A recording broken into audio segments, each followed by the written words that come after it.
Welcome to the Occult Rejects. Today we got a packed house. We got 10 of us up in here today. And we're going to have all the rejects introduce themselves until we get to the man of the hour, the very special guest for you. Lisa, please, the Occult Reject Mad Scientist. Let everybody know what your deal is. What's up?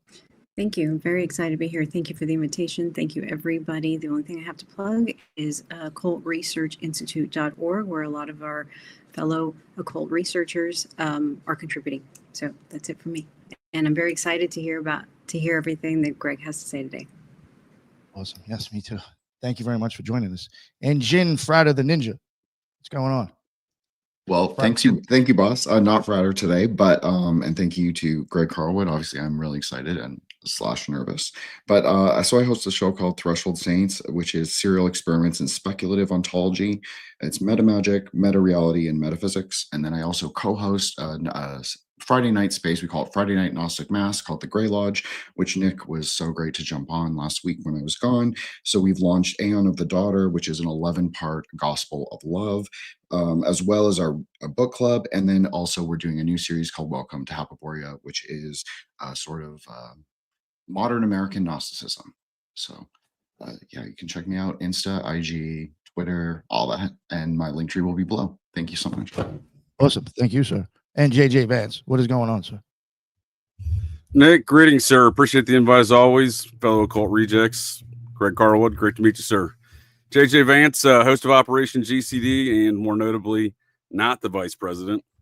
The Operation GCD live every Wednesday, Fridays with the Occult Rejects every Friday night, and Sundays coming this week here, Patreon only Sundays here at Operation GCD at 8 p.m. Looking forward to the conversation. Always great to, meet all the Occult Rejects. This is the big team we got here today. Hell yeah. Hell yeah. Looking Thank you forward very to much. And Ethan Indigo, sir, what is going on? Peace, salute to everybody. Glad to be here. I'm a writer on the esoteric and the exoteric and can be found real easily.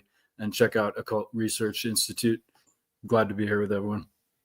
Thank you. And another special guest we got with us today. This man's been along the journey, really, with the Occult Rejects. And I think some of the best work that has been done on the show has been done with him. So I wanted to get him involved. We got Mario from Symbolic Studies, the Tarot Man himself. Please let everybody know what is up. Yeah, for sure. Thanks for the invite, dude. My project is called Symbolic Studies. You can find all my stuff at symbolicstudies.com. I do short form videos available for tarot readings. I've got presentations on my YouTube, all that kind of stuff. Stoked to talk to Greg and everyone else. So yeah, thanks again. Of course, of course. And we got Ricardo. Please, sir, let everybody know what your deal is and where they can find all your amazing research. Thank you, Nick. Thank you for the invite. Good evening to everyone. I'm very excited to listen from Greg today and see what he has to say. And as for me, I'm a multidisciplinary researcher, and you can find all about me in my X account as it is in the screen at Ricardo Calvary 1 at X. Do check out our magazine, Pharaohs. You can find it at the institutefornaturalphilosophy.org. Thank you, Nick, for the opportunity. No, of course. Thank you. And we got the Cosmic Peach herself, Julia. What is going on? What's up, Nick? I'm so excited for this one. I've been looking forward to it. I have Cosmic Peach podcast wherever you listen or find your podcast. If you haven't found me yet, you never will. But I'm excited to be here. Thanks for having me. Of course, of course. And last but not least, the Mormon Slayer herself, Heidi Love. Hello, everybody. I'm Heidi Love of the Unfiltered Rise. I'm everywhere podcasts are served. I do have my own website, unfilteredrisepodcast.com, and I'm better known as the ex-Mormon girl. Hell Nice yeah. to meet you, Greg. Thank you. Thank you very much. I really appreciate it. And finally, last but not least, the man of the hour. I'm sure everybody knows who he is. He's the OG 420 friendly conspiracy theorist. Word on the streets, he smoked blunts with Bigfoot, and he's ripped bong hits at Bohemia Grove. We got Greg Carlwood from the Higher Side Chats up in here today. Greg, please let everybody know what the hell is up and what's going on. Hey, thank you for having me. No pressure, right? I mean, I really am just a regular guy and have a regular guy's level of knowledge. You guys all probably know a lot more about the occult than me, but people know me because I got in there first. I've been doing the podcast for 15 years. The highersidechats.com is the place to go. And it really is all the great guests I've had over the years that make the show what it is. I'm just a guy asking some questions, and some of it sticks, but a lot of times it's like preparing for a book report. You cram, you do the thing, and then you're like, all right, that's done. But after 15 years, hopefully I remember some things and have some interesting things to bring up. But pleasure to meet everybody. Yeah, no, thank you very much. I totally understand what you're saying about forgetting stuff, because like between everybody I work with, they'll be like, don't you remember when we talked about so-and-so? And I'm like, no, sorry, I don't. It was 3 weeks ago. I don't remember. There was 10 other shows in there that I remembered, partial stuff. I just forgot. But yes, it all does bleed together. Yeah, I'm glad I'm not the only one. Thank you. So Greg, I figured, besides that there's 9 other people here, everybody's got questions, but I did think maybe kind of just set it off as, again, you've been around for a while. You do touch on the occult besides other things. I guess just kind of wanted to know, like, your experience in the occult with the journey through your podcast, maybe things that opened up your thinking, things that surprised you. I don't know, people that impacted you, good or bad. And it doesn't, have to necessarily be putting the person down. I say bad. It just, stuff like that. And just really free flowing. But I guess maybe just started off like, well, first off, what even got you into starting the Higher Side Chats? Well, I was always kind of anti-authoritarian and into conspiracies, and even things like the Loch Ness Monster and Bigfoot and UFOs that get you going when you're young. I liked punk music. So I also kind of grew up in a repressive Catholic school environment in the Midwest. So religiosity was definitely there. Obviously, it's an anti-occult environment, but it's still in the mix. And I tried on atheism for a long time and was just like, you know what? If I think this is bullshit, if I think that it's wrapped up in a lot of nasty stuff with the Vatican and all this, well, if I don't trust these people, maybe the whole thing is bullshit. And I think a lot of people eventually come out of that. Again, if you go through it, it's more about the environment you're in. It's more about the indoctrination of traditional, almost corporatized religion. And you don't have to throw the baby out with the bathwater. And I had to remind myself that little things happened when I was young that blew the doors off materialism. And I was conveniently ignoring some of those things. Like one of the craziest was when I was in about the preschool age. This kind of makes my parents look bad, but I did not wear my seatbelt much. There were not car seats, at least at this age. Even though now I see people putting kids in car seats for a long time. But regardless, I was on my way to something with my mom, and I had this inner voice say, put your seatbelt on. And it was incredibly aggressive. And for some reason, I listened, and we were in a car accident. My mom got T-boned like 5 minutes later. And I would never forget that was the reason why I didn't fight it, and why I wasn't even being asked to do it. And I think my parents just got sick of how stubborn I was.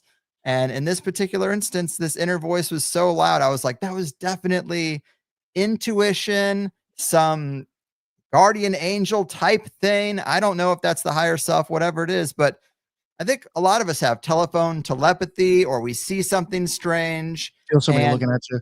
Yeah, it's often in those early years. And then we might put it away and be like, well, I'm not going to hinge my entire worldview on the 5 seconds, which I saw something that defied reality. Maybe I was mistaken back then. But I swung back. Obviously, I was into conspiracy, and it's very adjacent. I always liked the David Icke flavor of conspiracy more than the Alex Jones angry patriot Texas thing. That didn't really resonate with me, maybe because it was too close to home, the way I grew up. And I mean, my parents were very normal, which allowed me to be normal too. But outside of the confines of my home in the Midwest, in rural Missouri, Arnold, Missouri, you see a lot of stuff. The parents of the kids you're going to school with, and I think that's great, because some people were way more of the mindset that they were drinking the Kool-Aid, and still do and always have. People I still like, but they didn't try on any other hats, because in their house, it wasn't tampered down at all. It was still like as intense as it was at school. So, whatever. But I think if you go into conspiracy long enough, it definitely crosses over into occult areas. You start looking at symbolism. I saw an early documentary on marketing and just subliminal messages in marketing. And then that gets adjacent to magic. And it was guests like Gordon White who kind of recontextualized the psi effects and the telephone telepathy type of thing and said, no, that is magic. That is a product of a magical universe. And I think it's kind of a changing of the definition that made me feel like the world is more magical. And, you know, the rest is kind of history. It's interesting. You kind of, I guess we shared a little bit of the same situation where it went from, you know, kind of Catholicism, Catholic, into thinking there's something wrong with the church because of the conspiracies. And then I became an atheist. Mm-hmm. And then about 5 years later, I found myself in the OTO.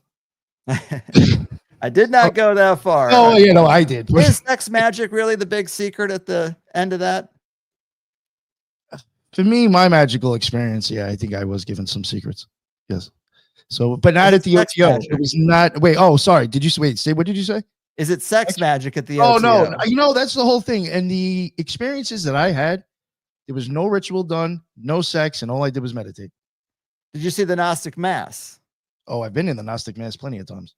Did you see the full? Apparently, the real Gnostic Mass, they're banging. I've never seen anything else besides breasts. Oh. Yeah, I thought you said, Nick, you saw they always pick the big fat chicks to get up there and take their tops off, didn't they? Well, just from my experience, I mean, listen, I'm not bragging saying I'm God's gift to women, but I did not want to see any of those women naked anyways. Just keeping it That's real. hilarious. Mormons don't get naked either. No, naked. I forgot where I was going somewhere with this. I forgot. Sorry, Yeah. There was no sex. I mean, I was only there for 5 or 6 years. Only went up a few degrees. You have to go past the fourth. Like the fourth, you get shoulder tap to go past. So you know, maybe when you hit the fifth, that's when all the weird shit happens. I don't know. So, but that's my experience. But yeah, I kind of had the same thing. And like you said, the David Icke, I was much more into David Icke, Jordan Maxwell, Michael Tessarian. So like when I first started getting into all those people, there was nothing. I mean, I didn't have a choice really. I was going to hear about occultism. Mm-hmm. Then you know. Oh, I was just going to say also astrology is one of those early things that I just couldn't really dismiss the results of. And the typical excuse that everything's just so broad and vague that you can apply it to yourself, that didn't really resonate. And so that was just another thing that's like, well, if this is true, then I have to change my worldview about what reality is. Synchromysticism, too, another area where conspiracy and symbolism cross over. And your entry level thought is that, well, maybe this stuff is just seeded into films by the people who are, you know, the cast and crew. But some of it defies logic in that regard, too. And then you're like, man, something metaphysical seems to be going on.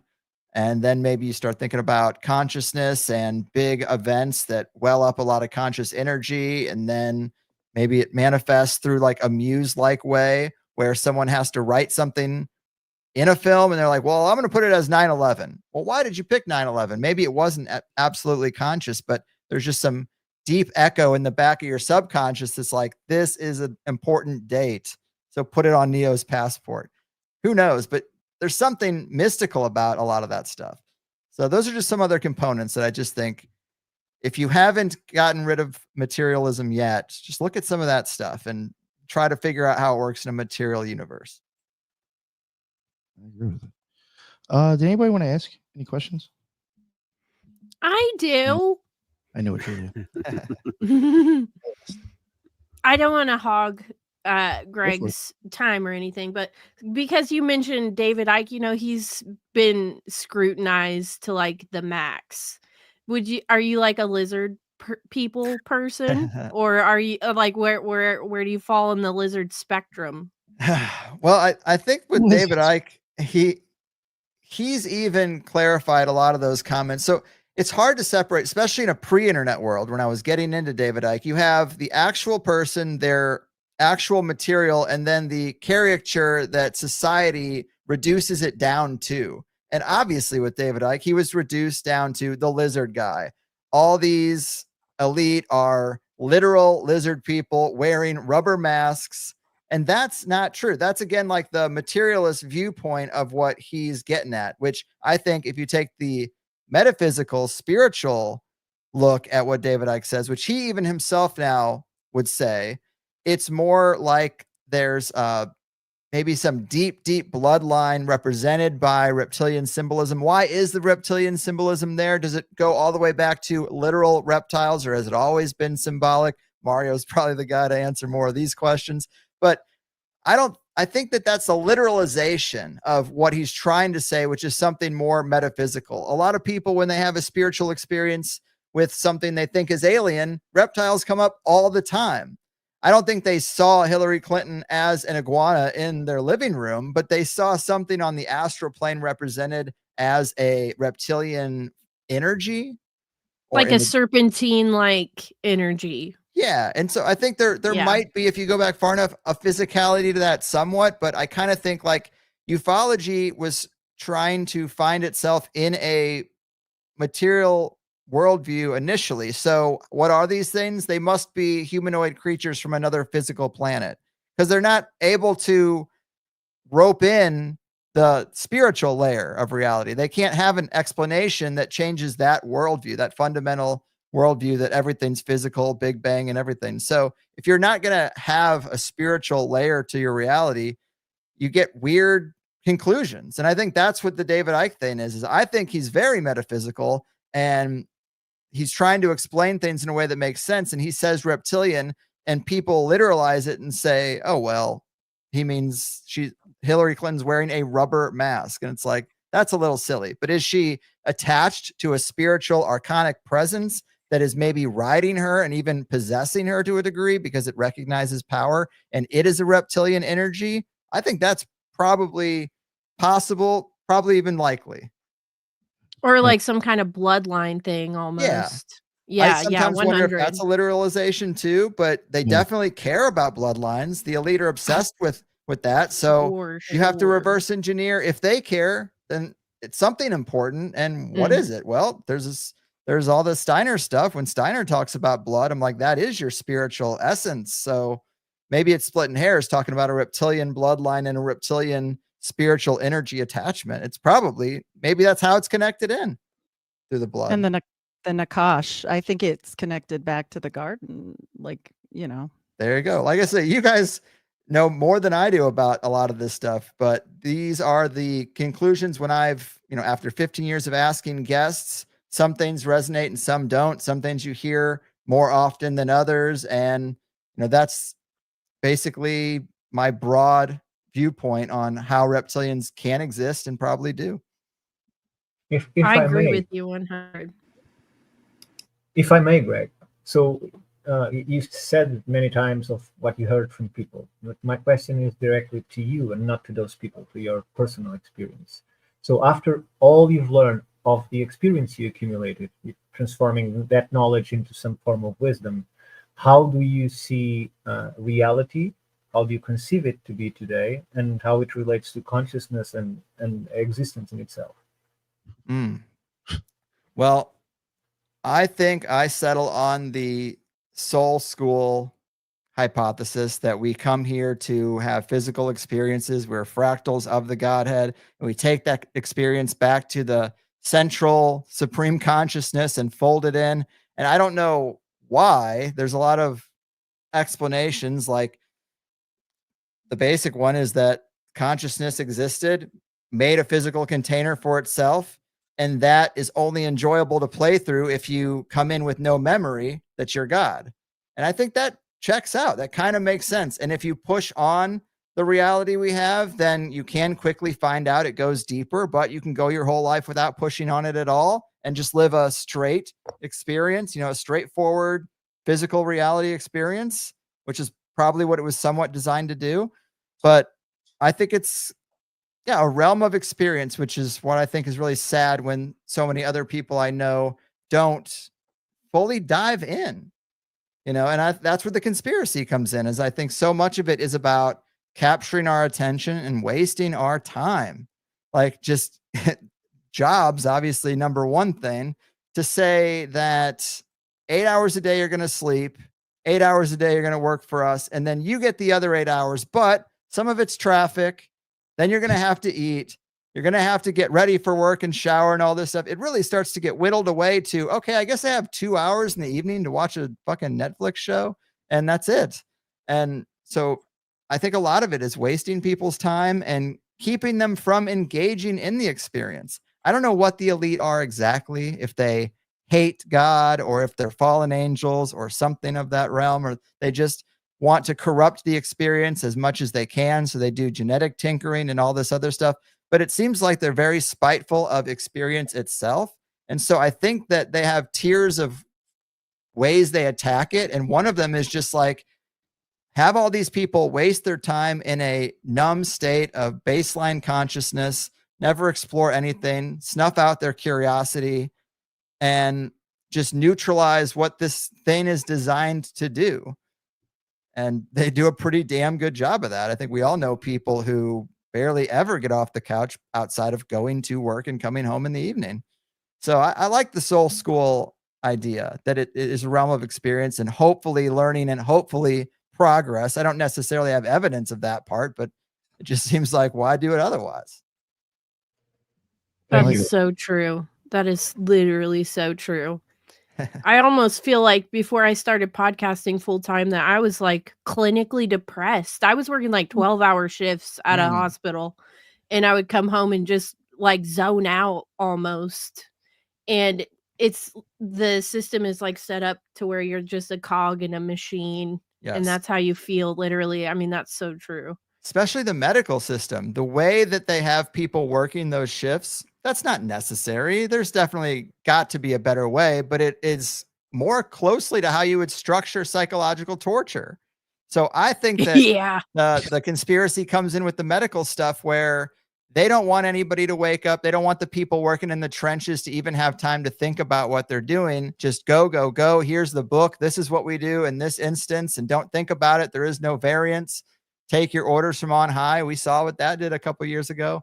But yeah, the medical one in particular is interesting. Another realm where they don't acknowledge the spiritual at all. And there's all these new emerging health systems where they're looking at your emotional state. Have you buried some kind of emotional trauma in you that manifests as cancer later? Like, you can't just cut and burn and poison everything out of a human body. So yeah, I empathize with being in that realm. Mm-hmm. I work at a psych hospital. They make us do 12 to 13 hours, and then they turn around and tell us, don't have any personal connection with anyone. Don't try and relate to these people that are here for drug and alcohol abuse, and don't try and help them or hug them or touch them or do any of the things that might actually help them. Because like, don't be their friend. God forbid you Right. be a nice, sweet person to someone who's mentally fucked. Like, come on. And you know, Heidi, this with you working there too, I feel like you can agree with this because like you said, I worked like 12-hour shifts too. You don't really get Sunday off either, because all day Saturday you're doing whatever. All day Sunday you're just dreading going back on Monday.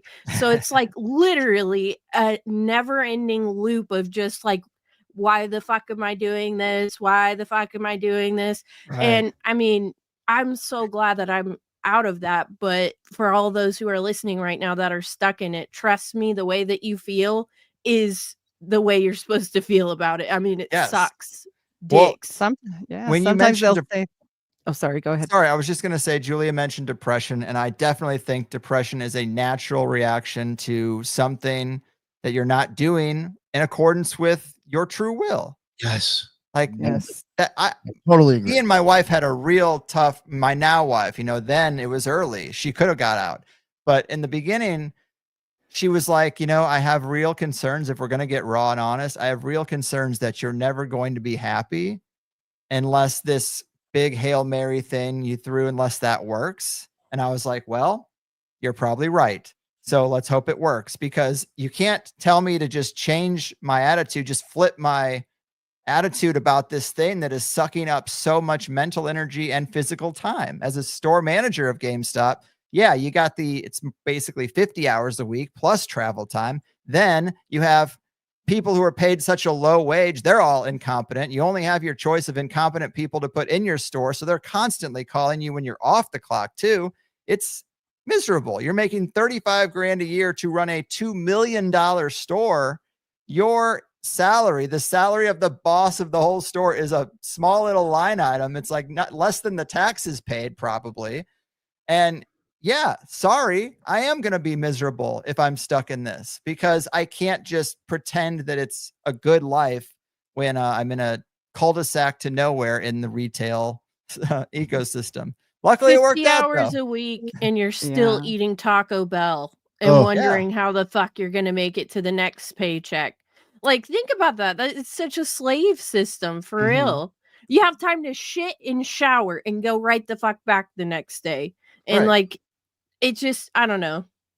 It's horrendous. But then I also Yep. think about, like, if it is a soul school, if reality is set up this way, like, we really, just in that dark city sense, we don't truly have a concept of anything that came before us or anything after. We're kind of the center of our experience. There's a story out there of what might have occurred before and all this, but you're really kind of just in the experience. And if that's true, maybe it is designed to kind of let these people, and that's been a thing, that there was a thing called the hidden hand material. It was on a forum where somebody I said, "Hey, remember I'm that. a member Oh of the my elite. Ask me any God. questions you want and I'll tell you." And they basically, as an apologist for the elite, were like, these people actually made a sacrifice to play the role of the bad guy in this system, because to have a good story, there must be a villain.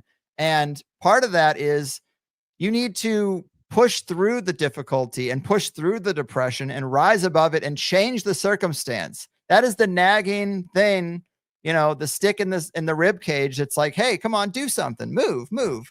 And so I almost have learned, now that I'm on the other side of it and it doesn't affect me anymore, I've learned to appreciate that stage of life and going through that, because otherwise I would not have been motivated enough to do what I do now. And maybe this is my true will, to just at least create a stage for important voices and then put them up for the people. And I don't have to do much more than that, then raise the curtain and turn the lights on. Maybe that is my role. I'm comfortable with it compared to other possible roles, but maybe, and I just don't hate it as much as I used to when I was stuck in it. I now appreciate the process of taking a person up to a higher level experience. So if you're in your 20s and you're kind of miserable, like, I think that's what the 20s are for, is letting that feeling fuel something better into your 30s. I know with mine, I choose to be where I am, and it's all about trying to focus on the people there to try and actually help them, because my brother did pass of a drug overdose. And so that's why I chose to work there, because I thought, well, if I can give something back to these people, and I am constantly breaking the rules, so it doesn't matter anyway. Like you said, you can change your way about it, you know, be human, like give them humanity. Heck yeah. Real quick, there's a few things I wanted to say, and then I did want to toggle in Robbie Marks, because we can't have more than 10 people. We do have another cult reject here. We just couldn't fit him in. There was a couple of things I wanted to say, though, stuff that you said. One, doing your will. I totally agree with that. I honestly think it may be hard at times what you're doing, but if you love what you're doing, I think you're doing your will. Again, it may be hard at times, but you're still going to love what you're doing. I totally agree. And when you had said something, I think about, I guess, kind of like your idea, I guess, of the reality. You nailed it on the head. It's like kind of the same thing that I've been trying to say. You just made it sound so much better. I guess maybe as an Italian, I like to use the spaghetti strainer. But like I always say that I consider, like, you take a light bulb on the ceiling and like you throw the spaghetti strainer over it, and all those little pin dots are all of us having a separate experience from that. Wow. Was. I like that. Yeah. So I do think, and due to this, we're supposed to rise back up that light with the experience that we've had here, and bring it back, and maybe possibly come back with knowledge, you know, whatever. That's getting a little bit deeper, but still, it's very, very well said. So I kind of identified with what you were getting at, and I was like, wow, I like the way he said that. But yeah, we're gonna and then the whole thing with David Icke too. I totally agree, and I think I was so happy that you guys were saying that. I do think David Icke, as silly as it sounds when he's talking about the reptilians, from my experience, due to having magical experiences, I do believe I've crossed the abyss and had that experience. I totally get what David Icke's saying if I want to look at it in a Gnostic occult sense. he's saying the same thing. These people, reptilians, are just people that are able to cross the abyss and come back. And those are the people ruling the world. I agree with that. Mm. So I do see it that way. I just think it's a little bit harder to come out and maybe say that and still be popular. So maybe he, tries to do it in a different way. I don't know. But I also totally think there's a big difference between how he started doing it and how he does it today. I mean, he wrote a book called The Trap recently, which I think is like 600 pages. Basically, everything I said would be contained within that same framework. So I think his opinion and position has evolved as well. All right, Robbie Marks, we got you in. So sorry about that, sir. No worries at all. Yeah, hey, Greg Carlwood, how you doing? Can't complain.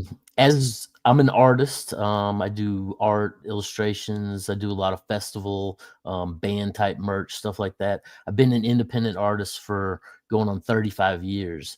And, when we talk about this system of people just, as cogs in the machine, and they come home and they don't have any time for anything else, especially any kind of intellectual research. Me personally, being outside of the system and just doing nothing but research for the last 35 years, you almost in a certain way alienate yourself from a certain subset of people. But at the same time, you have this creative motion of function where you're constantly producing and making output, and there's good years and there's bad years, and you kind of sail through this sea over all this time.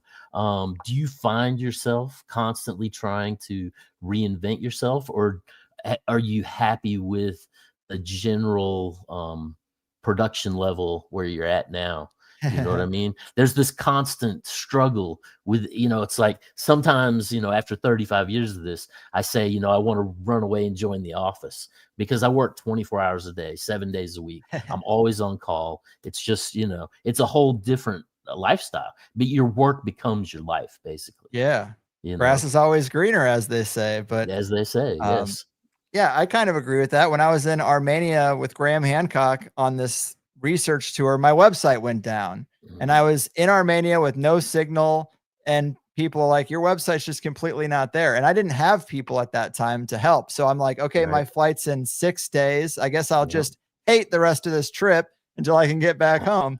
And that stuff happens. Your website is your store, and you're the manager, and you got to make sure it's always open. Running, But yeah, in terms of evolution, it's funny because I am of two minds. Like, I've said it's a refinement process. Yes, I think I got better over time by learning on the air in real time as I had to go. It started as a comedy podcast where I wanted to talk to a group of comedians about conspiratorial topics. I quickly learned some of them are just here to get airtime and they don't care about these subjects at all. And the other ones are more focused on making jokes. This isn't exactly what I wanted. It's not getting deep in any kind of regard.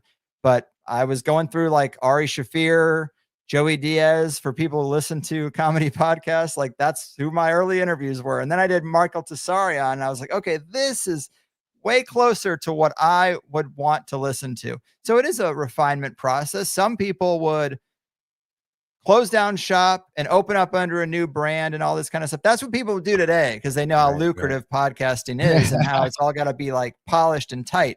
But I really wasn't like that at the time. And then I had people send me stuff where a couple other shows were like, hey, this person's mimicking your cadence and the way you do intros. So then I actually honed down into an exact process so that kind of mimicry would be more recognizable, because now here's an actual formula that I use and I'm comfortable using it. And, I just, there's so much vagaries around, like, is this person stealing the cadence of this? A lot of people think Danny Jones basically took the exact Rogan model and then applied it to the stuff we're interested in. Sure. Anyone can do that. People have been talking to microphones a long time. No one has a true monopoly on that. But you don't like to see yourself copied or whatever. So I guess I basically, to answer the question, yeah, it's been a process of refinement, but I tried to standardize what you expect from my show. Like, here's a polished intro that gets us in within 2 minutes. There are no ads, there are no sponsors. We're going right to the meat. I try to use the intro to get further downfield than just saying, so tell me your thoughts on UFOs. It's like, no, that was in the intro. Now I want to know your thoughts, your level 11 thoughts on UFOs. What about these things so I try to use the intro to really, with a show that's broad, you kind of have to prep people, prime them for this topic this time, because it does shift. But you caught me right on the cusp of moving to video. We could call it THC TV because I think it flows well, but I'm still coming, like, there's kinks to be worked out, but as of the 1st of June, it's going to be a video show. And that is largely due to the market. Like I see all these shows that have existed for half the time where hosts don't even read the work of the guests like I do. And then they're rocketing past me. And it's because things evolve and things change. And I'm being dragged kicking and screaming into video. I will get better at it as I go if I'm kind of starting over, but it's partly what I want, partly what seems to work. So I know, growing up watching this stuff, I'm 40 years old now, which is hard to believe, but I know a lot of guys I watched and they got passed up by podcasting. Why wasn't Coast to Coast AM? Why didn't it convert to a podcast? Guys like Jeff Rentz and Alan Watt, like there's a lot of conspiracy centric people. Even I love Clyde Lewis, but I might put him in that category too. People who are like, we're doing radio shows. I don't care about this podcasting thing. Well, those people have had a hard time maintaining an audience in this ecosystem. So I have enough awareness to see that, and then see like what we're doing here and seeing when I appear on other shows, what it looks like. And I'm like, my appearance on another show looks better than my own show. This cannot stand, and we must fix it. So I'm doing it from a studio. I'm trying to do it. I tried to do audio at the highest level I'm capable of. It's not the best show in the world, but it's the best show I can produce. And I'm going to try to do the same mindset with video. And I will embrace and prepare for any other changes within this space, except pretty much AI. I'm not going to do the baby animated thing that people think is fun now. I think that when you look at the whole process, as far as, you've been doing this 15 years now, and just the whole I mean, it's an expansive process. There's going to be times of dormancy and times of growth, and it's a developmental process, like you were saying, as far as the refinement. But I find even after all these years, the only factor that really bothers me is just getting old, because I'm constantly coming into the newness and the refinement, and just bringing it, trying to take myself essentially, and I'm sure like you, to higher levels of understanding and creating a more beautiful product. I agree. And AI is a little bit of a part of that. What I don't like is people using AI editing, because it's just off-putting to me. And this whole idea of, just turn the person into an animated baby or an animated, be a reptilian for this episode. And they can match and sync the lips up perfectly, but like, we don't need to do that. Like, people are people, and it's okay to just look at the person speaking. But AI tools help polish it. It's a little bittersweet, because when I started, there were very few tools. So I was willing to learn the available tools and build things into my website. Like, I built Patreon before Patreon existed, and it's in my website for just me. And then it came out for everybody, and now everybody has it. So it's nice, because I have Patreon too, and some tools I do use, but not having those tools is what separated the people who are really going to go the extra mile from those who would get lazy and fall off. So it's made it easier for everybody else, but I definitely take advantage of some of those tools too. And having kids, it's like, anything to make it easier. AI, I'm not at the point, and probably won't get to the point. Like, I'm always going to read the book. It's part of my process. It must happen. But now people who don't want to read the book can do an AI summary and act like they know a little bit more, and invest just a third of the time. So that's frustrating for a person who's actually reading the book. But I don't trust AI to pull out that one line on page 89 that I want to ask about, because you can't trust them to know, the AI to know what's right. Will it get better? Sure, whatever. But what I think AI is cool for is, like, I interviewed Dr. Steven Skinner, who I think most people know. And he's a scholar of Western esotericism, and he's translated a lot of books. And I think that's amazing. When I interviewed him, it was like the first time I was like, wow, there's still all this magical literature, occult literature, and all these other languages that has not been translated because a lot of times, or mistranslated, because the people looking at it don't even believe in magic. So you get one word wrong and it doesn't mean anything. So I do think AI in that regard is really interesting. Let's put it all through.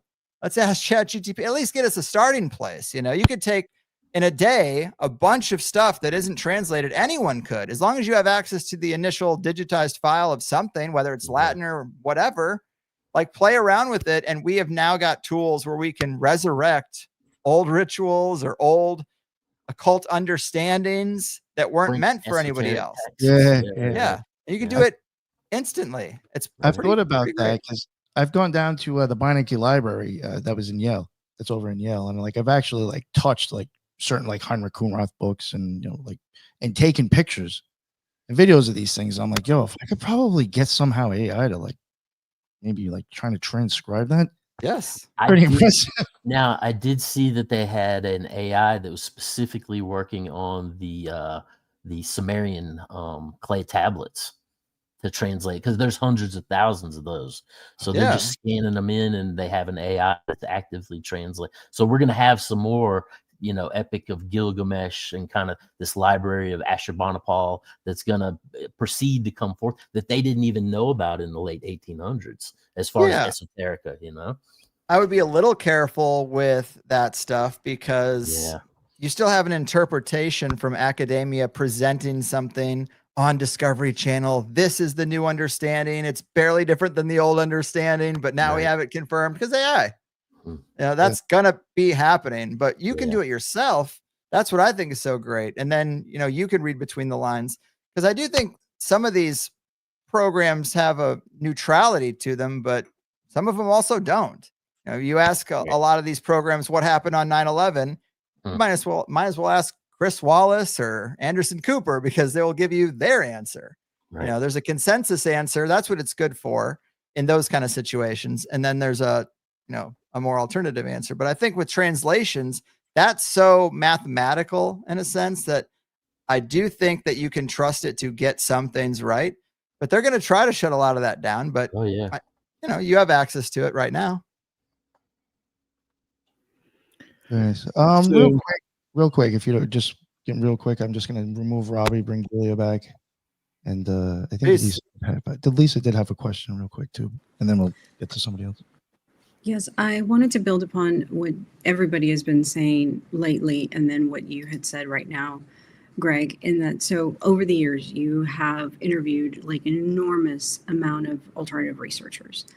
Have you noticed any like meta patterns, synchronicities, something that points to a deeper structure within this conspiracy ecosystem, to use that word that you used itself? And then the second part of the question is, with all the fringe thinkers that you have interviewed, and in this age of conspirituality, and to distill it down even further, these algorithm-driven bubbles, do you see like a deliberate hyper-normalization, or is it all just like ontological paralysis rather than just plain old censorship? Oh, man. Well, some of that speaks to, like, I just did a live event with Gordon White, and the whole subject was the conspiracy canon. It was his idea, but how has the canon changed over time? Like, like a film canon or whatever. And it makes you think a lot of it is just the impact of algorithms and the internet. Like, you have to have the most explosive thing, not the truest thing. And, just to take it from the top, back in the day, there was JFK. You can bring it up to 9/11, but a lot of it's the CIA and the economic hitman type of stuff. Maybe a little ufology peppered in there, but there is a canon of a dozen or so events and subjects that people are looking at under the microscope. And that's it. You go to Conspiracy Con in 1995. That's who you're talking to, minus the 9/11 thing. Moon landing. Yeah, might be included, but now it is all about the iceberg and like, what's the craziest idea? It's not even about like, what is the truth? It's like, what is the craziest thought I can have? And then how can I make that seem like the reality? And that's difficult because that's not exactly what I ever really wanted to do. I thought the truth was kind of crazy enough, but now we're talking about just all kinds of things I never thought would enter the conversation. Like people like, are viruses even real? Is the past even real at all? Like, was there an extra 1,000 years inserted into the system? Was there a lost society of amazing architects who knew about the ether that have been wiped out of the history books? And a lot of that can exist because the system has been so highly controlled. And the further you go back, the more control. A lot of our history comes from like 3 guys, Scaliger and a couple other monks in the Vatican basement, like not exactly truthful sources. What do I know about Herodotus as a person? You know, like not anything. Did he genuinely just want to write down everything that happened, or was he working for an empire that wanted him to write it a certain way? We should probably know, because that's kind of the only source we have for a lot of things we take for granted. So I understand why that exists, and we can play with it a little bit, but it's a little disappointing that sometimes the people who get attention in the conspiracy sphere today, they're not really in it for the truth. They're more pranksters, and they are trying to ontologically shock people, but it isn't about there being a fundamental truth to what they're saying in some cases. And not to name names, but it's just something we have to compete with. We have to try to be genuine and truth-seeking and entertaining, and actually explaining something to people, but also compete with ones who are just trying to be shocking, getting the best thumbnail and all that kind of shit. I never wanted to get into thumbnails and nonsense like that. I have 100,000 YouTube subscribers and it's just audio. I mean, that's pretty crazy. And obviously I'm going to pivot that, but it's just like now I can't even get 5,000 people to watch a video. I don't care that much about YouTube because I don't do ads. So who cares? As long as people pay for the extended version of the show, that's what I am in the business for.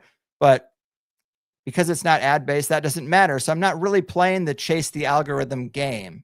And also it's not genuine. And I think that the worst thing I could do is like go in some disingenuous direction. But yeah, that's kind of some of the things that I think have changed, and it does make it tougher. May I ask as a follow-up to that? There seems to be like a long time conspiracy theory, if you will, to where if you mention anything related to something conspiratorial that someone isn't familiar with, let alone use that phrase, they try to put you into a box. And kind of second part is this cultural phenomenon that now we're dealing with more frequently, where there's like a trigger conspiracy, where if you are rightfully angry at your own exploitation and step out of line, people will kind of put you into that same box as this conspiracy theory idea. I just wanted to ask what your experience has been with that. Well, on the second point, the trigger, yeah, I definitely think so. Part of that is like the ignorance is bliss thing. A lot of people don't want to be confronted with the fact that they might not be happy living the life they're living. And so you see someone like I had friends like this at the time. They were working store manager jobs and they are happy, or they seem happy, and I'm the one who's not. You don't always want to be around that. You don't want to be reminded that we're all getting to be 30 years old and we all run $1 million stores and none of us can own a home, guys. You know, that's the kind of stuff I would say at these regional meetings with other managers. I'm like, stop drinking the Kool-Aid so much. If we're here next year, we all fucked up, guys. This is the year to get out of this. That's the kind of shit I would say. And some people were like, I like this guy. And other people really didn't want to be reminded that they shouldn't be happy in the situation they are, because changing it is so hard. That's why. It's because you have a 5% chance of probably making it and getting out, because the system is crafted that way. So yeah, people don't like that. But also the triggering kind of conspiracy thing makes me think of the archetype they would present to us in movies and TV, where it's like you're a paranoid, schizophrenic, crazy person. Yeah. And that kind of enforces the idea, don't look at this stuff. Just leave it alone. Live your nice, comfortable, regular life where you have your brain intact, because look at this guy. He went down a few two rabbit holes. Now he's going to the padded room on the funny farm. You know, those are the terms they would use. So even I think about the poster for, I never even saw the movie, The Number 23 with Jim Carrey, but I didn't really have to see it. You just know from the marketing what it's What it's about. It's about noticing patterns and then spinning off in a crazy land. So like, don't notice patterns, guys. Just stop trying to do that. So yeah, I think that it's partly the archetype they showed people to keep them from going down those rabbit holes. But then it's also people are willing to accept that archetype because they want to believe that that's not going to serve them better. And that's kind of when I started the show, I was like, well, if we're going to get a more accurate worldview out of all this, if we're going to get a better roadmap for how things actually work, then it should improve your life in some way. I'm not saying we're going to change the system. System's been going a long time. Empire is going to do what Empire does. But how can you reorient yourself? How can you let it not affect you as much? Maybe you can dodge this bullet, but you get hit by these two. There's so many things going on. Like if you can just dodge some of the big stuff or know what you want, then you can start to get there. Know that you don't want to waste the time on the couch at night. It's not fulfilling to you. The job isn't fulfilling. You have to generate those earlier feelings that we talked about, that something must change, to then change it. So, but it's scary. It's just scary to even confront that possibility that you have to take your life in your own hands, because what if it doesn't work out? I'd rather be at least safe here at home and unhappy than homeless or something like that. Cause you imagine yourself being just as unhappy, but with less stuff too. It's like, well, that's worse, I guess. So, and the first thing you were talking about being put in the box and using certain terms, are you talking about like, if you even think that we should do safety tests, then you're an anti-vaxxer? Like there are those boxes that people get put into. Flat earthers, another one. If you think that there's just something up with the way NASA's presenting the larger system, we have this blue marble picture from the 1970s. They said is a picture of Earth, but then they said it's not, it's a composite. And now Earth's an oblate spheroid, but I've never seen an oblate spheroid picture of the Earth. So like, what is going on there? Just because you have some questions about how things are presented doesn't mean you're a flat earther. But yeah, this is the tendency. That's the way the mainstream marginalizes everyone. It used to be just the term conspiracy theorist in general. It is a CIA created term to be like, oh, that person doesn't go for the facts. They're a conspiracy theorist, dot connector, down in rabbit holes, this and that. It's how you hand wave it and dismiss those kind of people. But there are now ones for basically each individual topic, which is interesting. Like the anti-vaxxer, the flat earther, now there's the germ theory thing. There's, oh, you're a Tartaria person. It's all straw men. That's kind of classic dismissal if you don't want to confront something. But yeah, it's also nice to try to avoid making it easier for them to put you in those boxes, because the answer is to try to get to the nuance of certain points and then get people to think outside of their pre-programmed box. They're the ones in the box, not us. Well said. Did anybody else have any questions? Oh, yeah, sure. Okay, JJ or Jim. Appreciate it. Greg Carlwood again, JJ Vance, not the vice president. Great to meet you, sir. I enjoyed hearing about your journey there. I would like to hear some of your thoughts, maybe on some of how your thoughts have evolved on some of these subjects you've covered, and notably in particular, a topic that I discovered from your show years ago on the work of Adam Go Rightly in your interviews and collaborations with him. And, the topic was Tuesday Weld, and Julia and I recently what geeked out on that subject. Wow. You really are going back probably that's 12 a deep cut. Years. Deep cut. Yeah. Deep cut.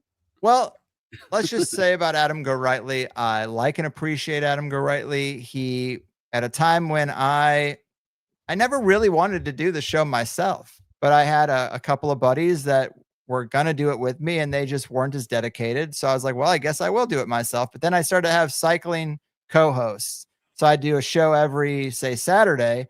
And the first Saturday it'd be me alone. Second Saturday, this other guy. Third Saturday, this other guy. And one of them was Adam Go Rightly. So he was on like every fourth show. And I'm way more interested in things like James Shelby Downard now. Yeah. I don't really like the Discordianism stuff because, again, that's like a prankster thing. It seems like a early QAnon type thing.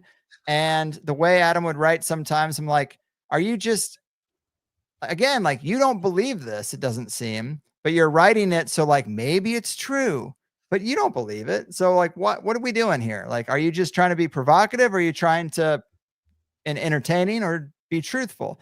but we had a little Sure. bit of a falling out. I wouldn't even say a falling No. out. I have no problem, but just a weird Twitter spat before the last election. And it just seems like he drinks the liberal Kool-Aid, and he went on a big liberal rant to me about like, oh, it's the right wing that's bad and blah, blah, blah. And I'm like, they're all politicians, man. The pendulum swings both ways. You don't have to do this just because we're talking about an issue with corruption on the left. You don't have to say, well, what about the right? It's like, we're not talking about that right now. That's tomorrow's subject. Today, we're talking about this side. Okay. And it just seemed like he was not willing at all to confront the corruption that heads his own philosophical leaning party. It's like, come on, it's on both sides. So that was a little frustrating to experience. And I think he has worse feelings about me from that exchange than I have about him, because I don't take it all that seriously. I'm not super vested in one team over the other, but you know, it seems like he was. And another thing that has happened to me is people are so prepared for you to just become alt-right. They're just, they've been primed, so they're looking for it. So when you criticize the other side, they're like, oh, this is the transition. This is how it happens. You know, all of a sudden you're going to be off there with Tucker Carlson. And it's like, not really, but we have to be able to criticize both teams or whatever. But, you know, Adam Gorightly, it's like, you're a guy who probably, I'd say I'm pretty sure, voted for Obama twice, voted for Hillary, voted for Biden. And now you're yelling at me on the internet because the people that head the left are being called into criticism. It's like, if you're just voting for the mainstream party and the mainstream candidates, like, what are you doing in conspiracy research, dude? Honestly, like, what are we doing here? Yeah, you thought it was provocative. That's what you did. It got very polarizing. Yeah. A few years ago. I didn't mean to. It was a deeper cut than I thought there, Greg. I apologize for bringing that up there. And I have a similar take on Discordianism in his writings. I don't like to throw the baby out with the bathtub. And, you know, regarding Discordianism, what I find interesting and something Heidi and I have been working on is this, looking at some of the genealogy. You know, I'm a former Mormon. Heidi's a former Mormon. Looking at some of this occult genealogy of folks like Parsons and, other folks within the Mormon sphere as well, like Kerry Thornley. His entire family tree is pioneering Mormon families. And, you know, what troubles me is his associations with the Process Church of the Final Judgment, because they certainly do act as similar to an offshoot of some of their operations within creating chaos. And Thornley just finds himself in and around Atlanta, you know, around the similar process activities come 1979. Yeah, I definitely tried that stuff out because of Adam and our friendship. And if he was interested, I became interested. And then after a while, I was like, I feel like I'm just wasting time here because I just don't know if anyone's genuine. So I had to put it down. Yeah. Maybe I'm too dumb to figure it out, but it's kind of like a lot of the 60s stuff too. I just don't know. Especially when you get into Dave McGowan, you just see how many of the artists were the sons and daughters of military intelligence. And you're like, absolutely. Well, that's an op. That's kind of how it's defined. That's my favorite wheelhouse, Laurel Canyon. And that same pattern applies to Seattle grunge scene as well. So, I mean, it seems to be a circumstance. These same patterns from that McGowan identified in Laurel Canyon seem to apply elsewhere in music scenes. Yeah, and I wonder, like, what's up with the grunge thing? I guess the whole point was grunge is hippie adjacent. It's just like, you know, do heroin and be a slob and just don't care about Courtney Love. She's CIA's a motherfucker. Oh, the whole movement CIA for sure. Absolutely. Yeah. Courtney Love, John Patash does some great work on Courtney Love. And she was over in the UK selling drugs at festivals. Basically, that's what a lot of these CIA plants in the music scene would do, is sell drugs in the festival scene and wouldn't get caught because they're connected. But apparently she went from that to being a groupie to being married to Kurt Cobain. So it gets weird. But now I think the big thing is it's crazy because I've become an old man. I'm like, I can't believe what the kids are doing. But now you got like Little Xan. Now we got corporate drugs being branded as the party drugs. Like, can't we at least stick to things that grow in the earth? Like, we're promoting Xanax now. It's strange. And then the face tattoos. I think that is like the last thing you can do. If you convince I mean, there's other things that they seem to be doing to kids that are permanent too. But if you can convince someone 18 to 28 to get a face tattoo, like, I mean, so one of my big conspiracy premises is that the things they do are really just to ensure they never have competition in the wealth game. If you want to cut the knees out from someone trying to climb a ladder of developing wealth and starting a business, get them to tattoo their face, because that's going to be very hard for them now. But I want to look like Post Malone. Exactly. Or Pete Davidson, you know, all the girls love Pete Davidson. He's covered head to toe in tattoos and looks like a doofus. I should act like that and do what he does. I actually have a question for you that goes kind of along the Laurel Canyon thing. If nobody else has a question, I don't want to skip anybody's turn. Oh. Do you feel like the podcasting world right now is Laurel Canyon-esque, though? Because I do. I feel like there's gatekeeping. I feel like only certain people can get to the top. Only certain topics can get there. You have to fit a certain mold. And now it's like, be a Christian conspiracy podcaster. Yeah. Do this, do that. Russell Brand, Joe Rogan. I hate to say it, tinfoil hat. I mean, I'm just saying, I feel like there's some Laurel Canyon-esque behavior going on. And I wonder what your opinion of that is. Well, yeah, I mean, you're going to get me in trouble, but I do think that that's happening to a degree. The thing is some people think it's sour grapes. Like, well, why am I not at the top of the charts and this and that? I'm very comfortable with where I am in the charts. I never thought I'd be on any charts, and I make a really good living, and I don't ever take ad money. Like, I mean, there's no one, I can't think of another person who is as successful as I am without going into the ad infrastructure and has done it for 15 years. So I'm pretty comfortable. I think that's admirable, but I do think there's a lot of, like, I don't know, suspect to say the least with like what topics get big and like, yeah, you know, well, stuff like that. That's driven by somewhat the ad revenue. And I'm actually talking to a guy tomorrow, 7Cs. He does these big webs of connections that shows here are the major companies that advertise on podcast. Here are the people who own these companies. Some of them are like Peter Thiel and stuff. It's like, so now he did amazing work on Peter Thiel. Technocracy and stuff. So you have these very people funding the brands that seem innocuous and innocent enough that are fueling podcasters to 6 and 7 figure wealth. That's a big deal. So yeah, it's like, it's definitely happening. And some of it is like probably a bit of networking. Like you'll have some shows where it seems like every week they're talking to some CIA whistleblower or military intelligence whistleblower. It's like, well, there's not that many of them to base your whole show on a revolving door of these whistleblowers. Maybe these are people who are seeding a narrative in the alternative culture. It seems like that's kind of what's really happening.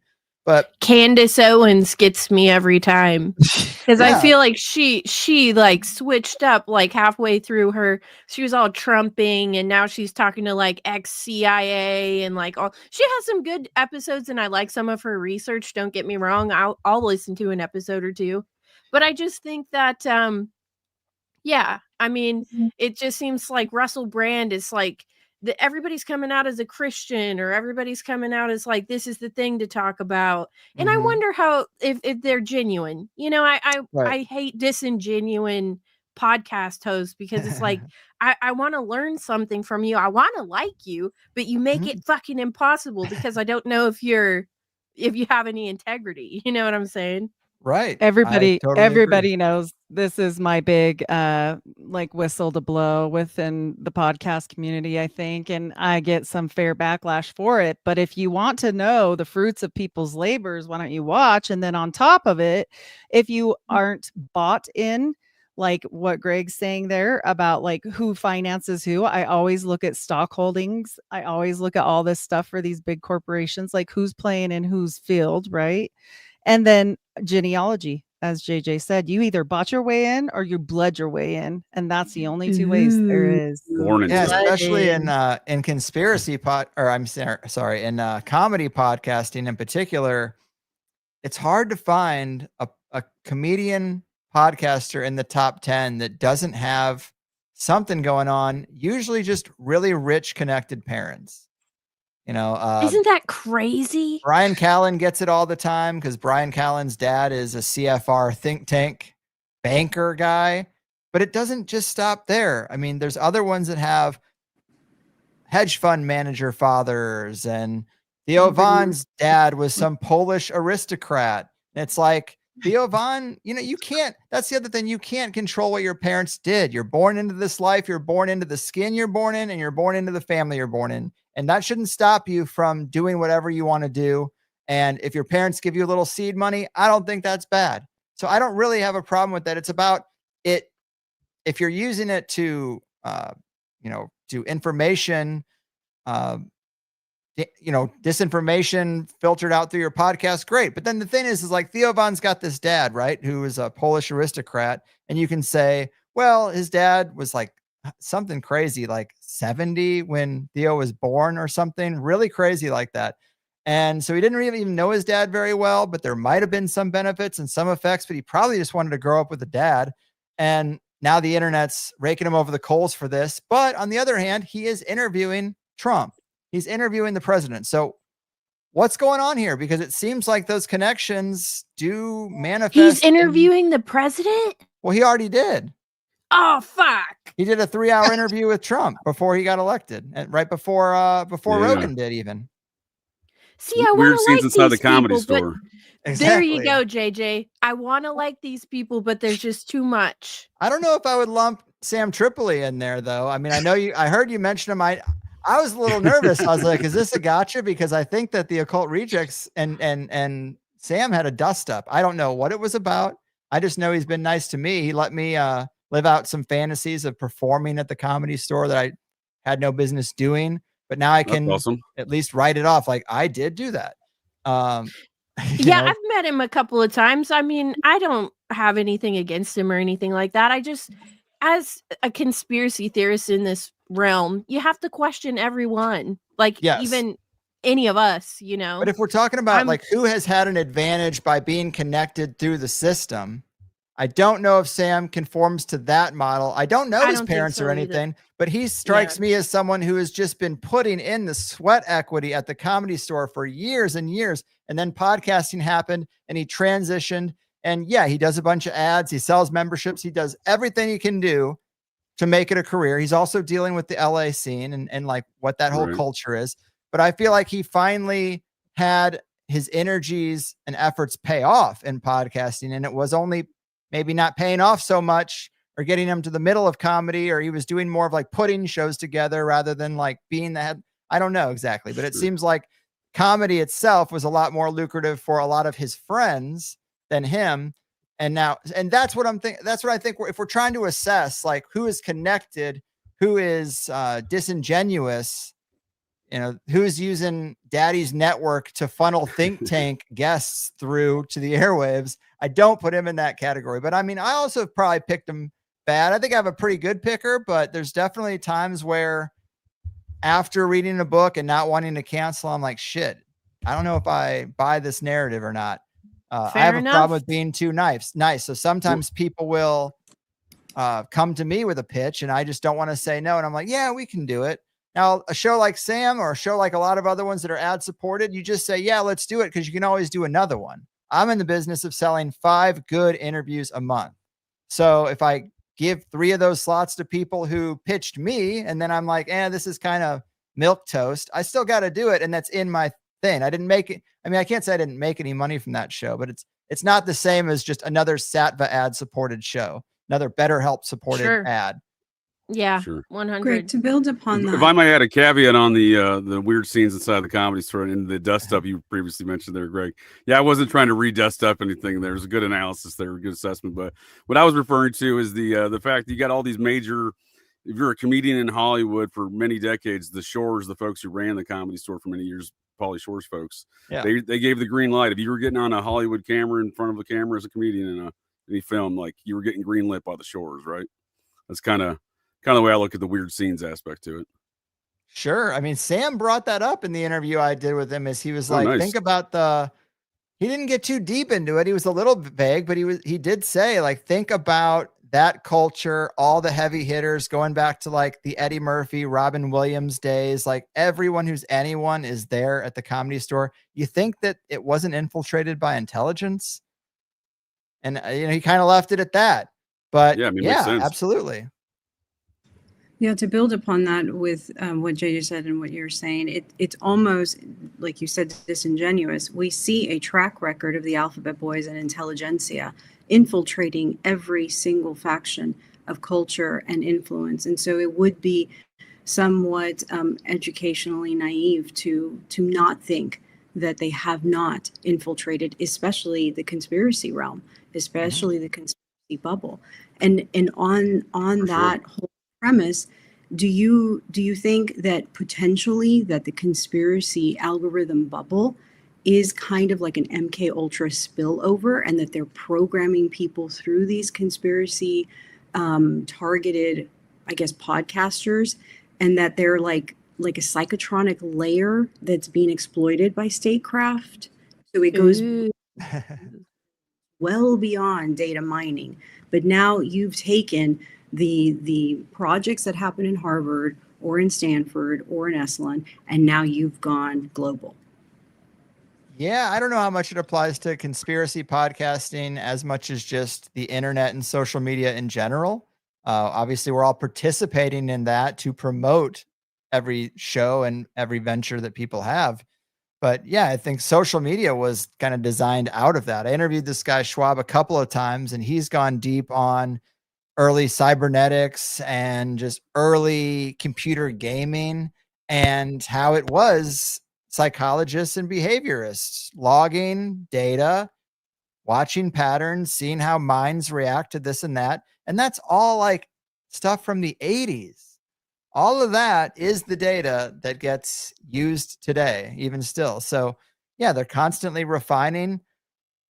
In the conspiracy world, I really just think it's the thing that's the biggest problem is when a big show would have someone on for a topic that should be more in my lane, they kind of dip in and out of the conspiracy lane every once in a while, and they promote a given person and their perspective and their books and their narrative. And that's a little frustrating because to a common person, it gives the appearance that like, oh, they'll go wherever they'll go wherever they need to go to get the truth. And it's like, I'm not sure that's exactly what you're watching, but like I said, I have gotten it wrong before too. I know I've picked guests that I wouldn't have on again. Sometimes I also think, especially in the early days when there weren't as many podcasts, sometimes there was just value in having on a person who maybe is connected and like giving them enough rope to hang themselves with, as they say. You could look at my early comment section and be like, man, I actually think I trusted this person when I only saw them on Ancient Aliens or only heard them in 10-minute sound bites. 100. When you ask them deeper questions about their work and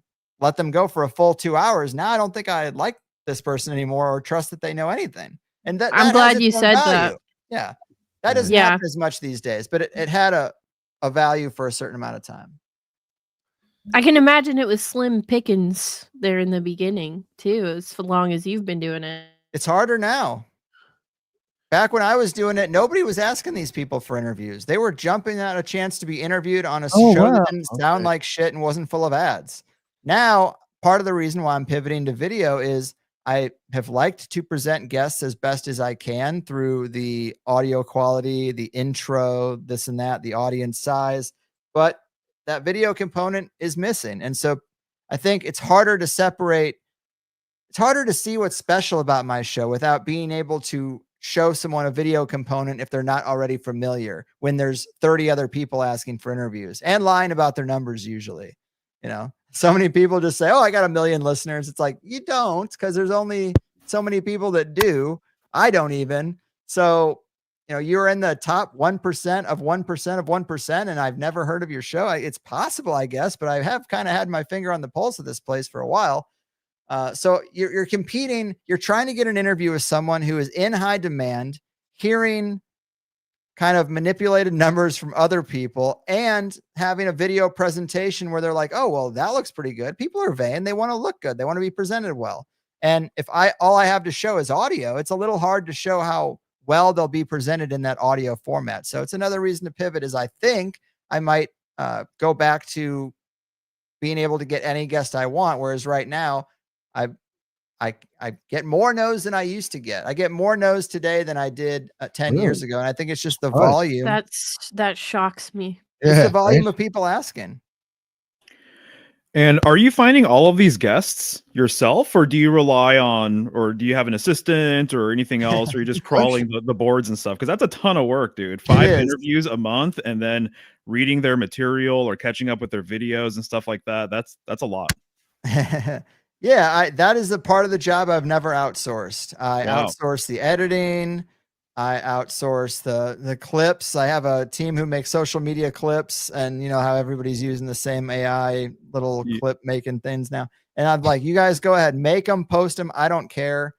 But other than that, I've never outsourced anything. It seems like that's the thing that can't be outsourced. I must, but like I said, people do pitch me, and then I just don't want to say no. I can't. Mario's been on. I can't remember if I reached out to you or you reached out to me first. I know you were familiar with me, which is the best. The best is when I reach out to someone cold and they're like, I've listened to you for 10 years. I'm like, oh, great. So I don't have to make my pitch anymore. Let's just do a good interview.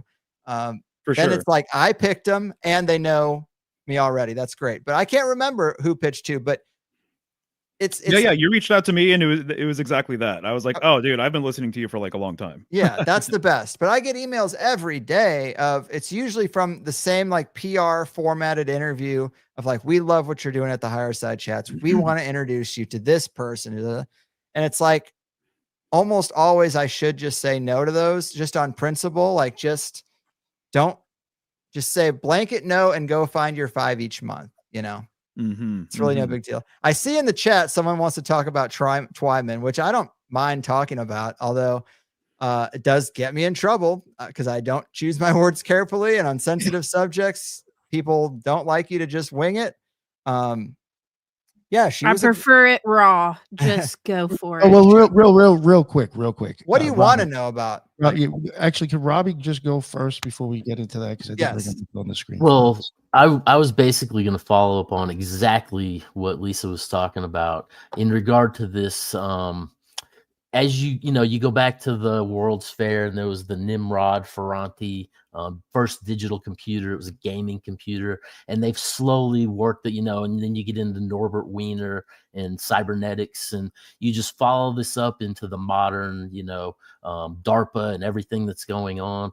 And it seems that since MK Ultra kind of had congressional hearings and they kind of went underground on a certain level, that, with MK Search and MK Naomi and all these various projects, that, when you look at various streaming platforms, like Netflix bringing back the Arrested Development, and all of a sudden everybody's on a commune and they're eating mushrooms. And then you have the introduction of weeds, and granted, marijuana is a different level, I think, when you get into some of these higher psychedelics. But at the same time, it seems like within the popular vernacular, very much like with at the end of the Vietnam War, how they were pushing tune in, turn on, drop out through Yale marketing to basically capture these protesters and take them away, empowering the government per se on a higher level. Is there a conceded effort maybe to initiate the population as a whole into psychedelic culture, into this occult kind of thinking, into conspiracy culture, or is it art imitating reality or reality imitating art? And it's kind of a vicious circular thing that just kind of is expansive within the natural thing, I think it's a great question. I have a lot of questions about that myself, because I do find psychedelics to be something that breaks you out of the materialist programming. Right. And it's been hugely beneficial to me. I would say the category of marijuana, mushrooms, and basically and ayahuasca, I would put those 3 things in a box. I've done LSD a time or two, and people love it. And they say it's very mushrooms adjacent, but it is synthesized in a lab. That kind of freaks me out a little bit. Like, what is the true agenda behind it? But really, I think anything that breaks you out of your rut and your programming is good, but yet they are promoting it for sure. Right. I was talking to one of my return guests, Chris Knowles, about this one time, and he started talking about how he's getting these emails about so-and-so university wants you to come participate in a study for mushrooms or at least donate to it. And this is happening. And he's like, why are you being so nice to me? Like and I just thought that was a great way to phrase what he's talking about. It's just like, something's going on here. You're being too nice to me. You're talking about this too much. It just doesn't feel right. Feels like an op. So he's being pushed. Exactly. And I don't know why, because I thought the game was kind of to keep people in the materialist box. Right. It could just be for that whole hippie movement thing. Like, let's get people distracted and navel gazing so that it's another form of not doing anything, but feeling like you did something. We're so programmed to such a finite level that even just having a level 1, level 2 awakening takes people 10 years to unpack, and life is only 90 years if you're lucky. So and that's the thing, you've been going through this material for 15 years. When I was 13, 14 years old, I was reading Robert Anton Wilson, William Burroughs, Carlos Castaneda, so I've been marching down this road for like 40 years. Damn. And philosophically, in the long run, it helps you cut the truth from the lie. It helps center you. But for people just coming into it, I know at times when I was coming up that, you get caught in these, Discordianism, or you get caught in, potentially, like Buddhism or any of these various things you kind of spin off into, and you become a juggernaut for that force, unpotential, and so it's like just a bigger picture that is a long road that a lot of people really don't understand in regard to getting caught in these ideas, which I think is where the fault is within all of this stuff, really. Yeah, I agree with you. I don't know exactly why they're promoting mushrooms in particular is the one that I just find to be odd. Maybe they're GMO mushrooms they're going to introduce, and they've done something that sends you off into another direction or melts your mind in an unproductive way. It's just, you can't deny that it's there, and the whole microdosing trend. Oh yeah. I don't know what that's about. I think the point of mushrooms is to have a heroic experience, as Terrence McKenna would say, but I can't say microdosing has no value. I mean, I used to get high in the parking lot before going in to do my job because it just helped me cope with it. I think some people use microdosing like that, but other people are like, I get my best ideas, this and that. So I try not to judge it, but you can definitely see it being pushed, and we'll know later why. It's often how these things work. Yeah. The venture capitalists are using it as therapeutic. Yeah, exactly. And it's the same universities who are involved in MK Ultra that are now doing their mushroom studies and this and that. It's definitely something to raise an eyebrow. We're seeing a lot of mental breakdowns from the mix of pot and mushrooms, and I'm talking full-blown psychosis for upwards of a year now, and we're seeing this constantly, specifically with dab and mushroom use. Oh, I'm so glad you said that, because that's what I was thinking, because I do know a couple people who dabs became their daily ingestion of marijuana, and it did not go well. They spun off, lost their jobs, stopped paying their mortgages, lost their homes. Just decision making that wasn't casualty. serving. Yeah. Like I just always say, like, is it serving you? Is it doing, like, for me, marijuana serves me pretty well. It might not always. Now it just serves me in the evenings. To me and my wife are like, well, we got through another day with these kids. Like, now they're asleep. Now we're relaxing, and we'll start again tomorrow. But like, that's something that I feel like I earn at the end of the day now. But I definitely don't have the perma-stoned lifestyle I maybe once did. And obviously you can overindulge in anything. Well, I think they're tainting it. I think you're right.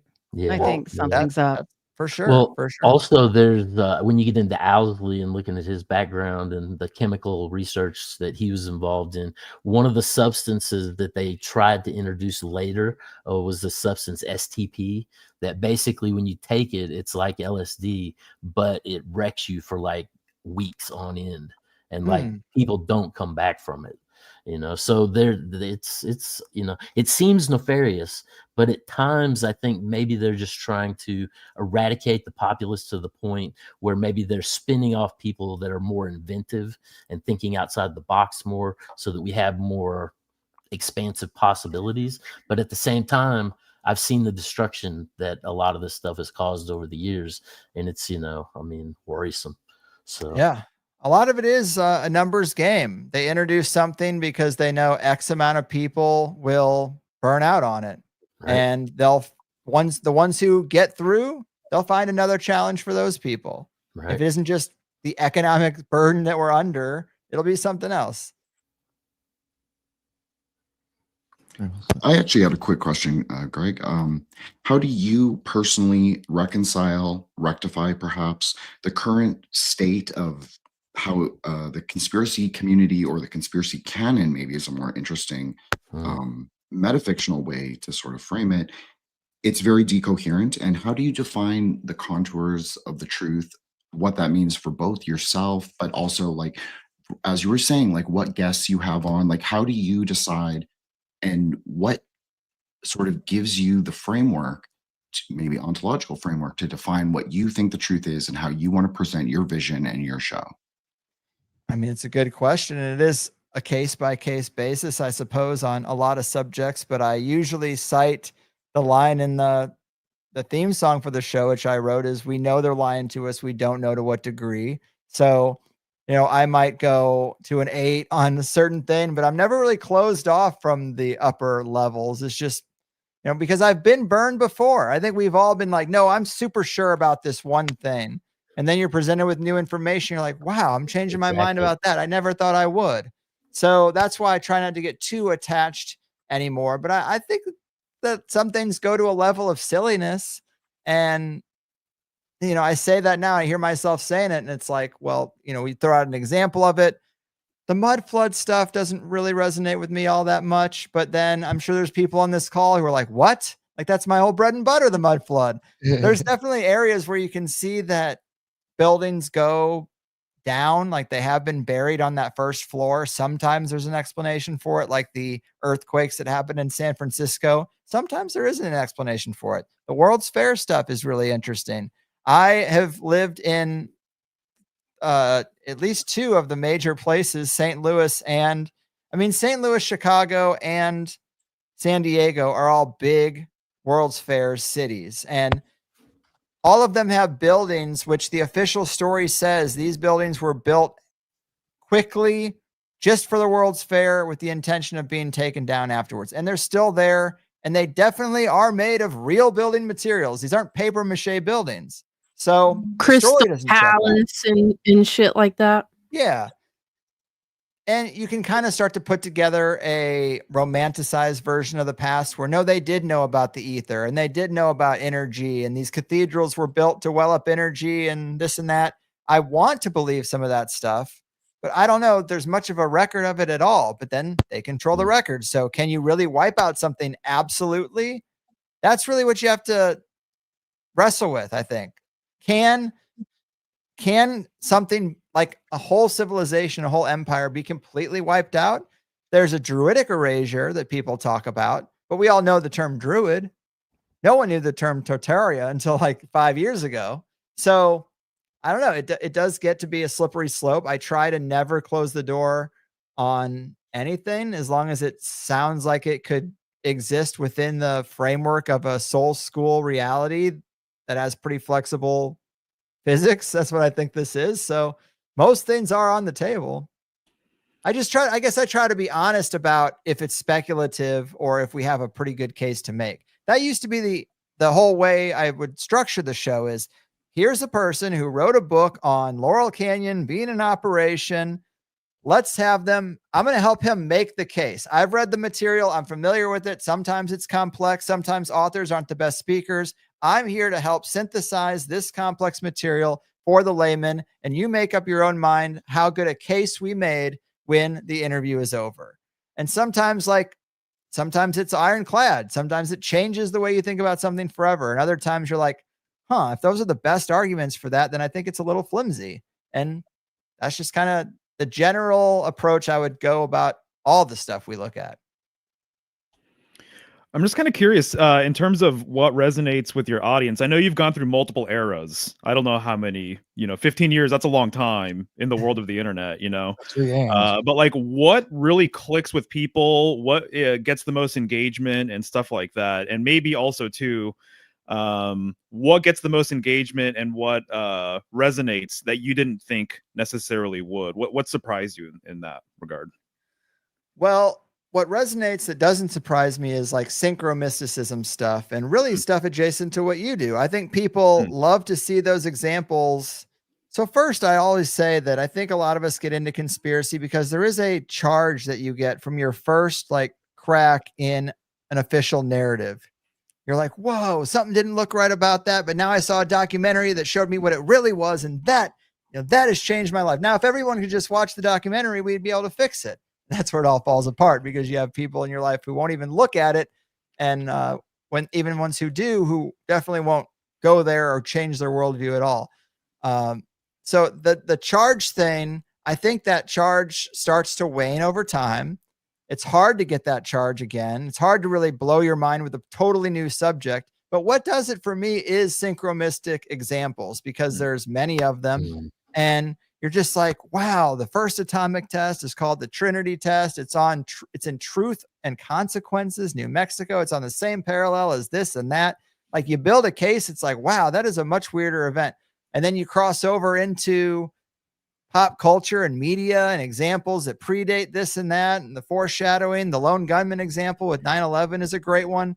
The lone gunman, for people who don't know, was an offshoot of the X-Files, and the pilot episode, they lay out a plan for 9/11 and then they just pulled the episode. It's like, well, that happened. It's like, yeah, I mean, what's going on? Are the writers of the reality script the same as the Hollywood writers?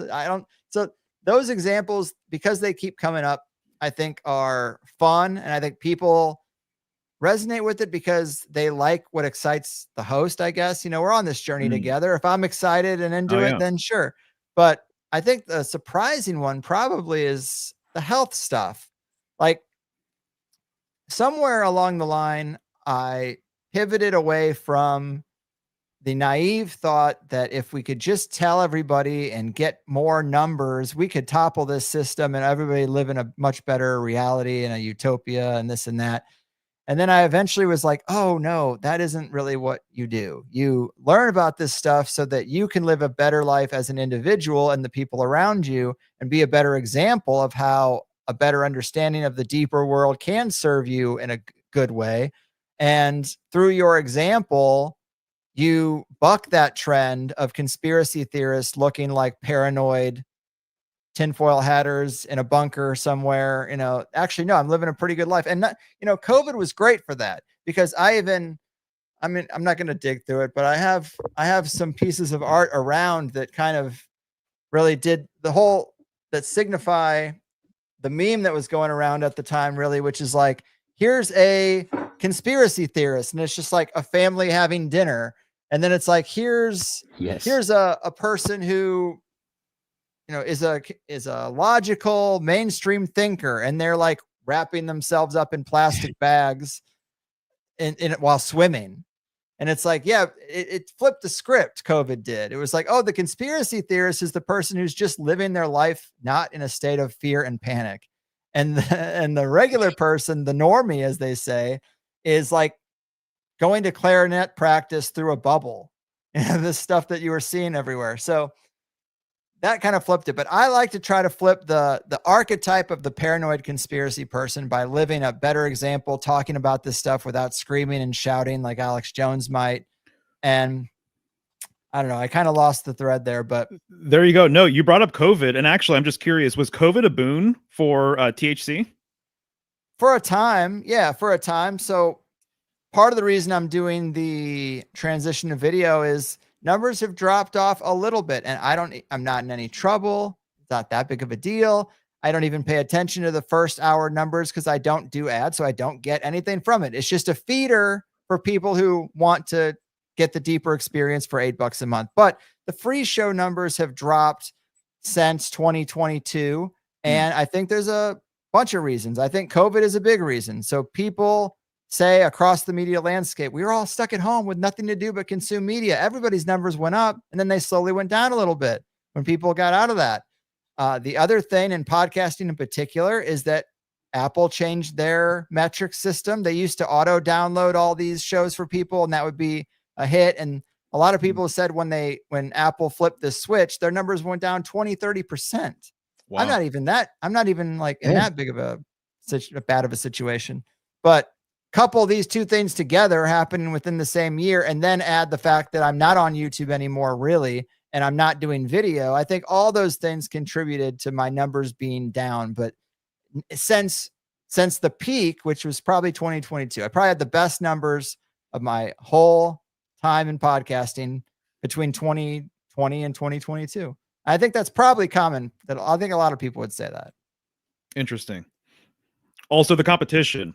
So a lot of people stayed home and probably started podcasts, right? Yeah, that's a whole nother factor. Okay, Greg, I've got a quick last one I was told to make sure I get it in. So I'm going to credit Lisa for bringing up the idea of meta theology.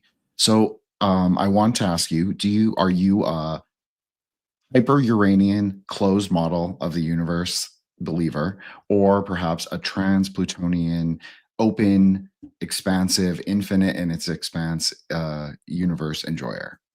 Man, you're talking over my head, but if you're basically asking, is it a closed system or an open system? I do think that's like a really fundamental question, and people I admire, thinkers I admire, and have both opinions. Gordon White's been on the show a bunch, more than anyone really, but we did an episode where he made his case for that and said, like, the earth is more like a reef. If you scale it up, there's a cosmic ocean, and Earth is just a shore on that ocean. So he has like it's an open system mindset. And in the time since then, the closed system has become way more popular. It's obviously the flat Earth is a closed system, but even if you're not flat Earth, you might believe in the Van Allen radiation belt. You might believe in some kind of dome. You might think the rockets don't go anywhere. So it is kind of difficult. Like with the rockets thing, that's kind of where I look for, is it an open or closed system? And I think when you watch the rocket launches and you watch them to the end, it looks like they hit something or they spin out. Like if you look at a drone shot, a bird's eye view of a speedboat in the ocean and the wave pattern it makes behind it when it changes direction, that is what I see with these rockets. I don't see them slowly fade out of view and like go off into space. They seem to like do a thing where they create a huge disturbance as if they're going through water. And that's just an observer thing. We can't trust the observer effect 100%, but in this world, it's something to go on. But then it's like so it seems like things come into the system, and that's where I kind of get this.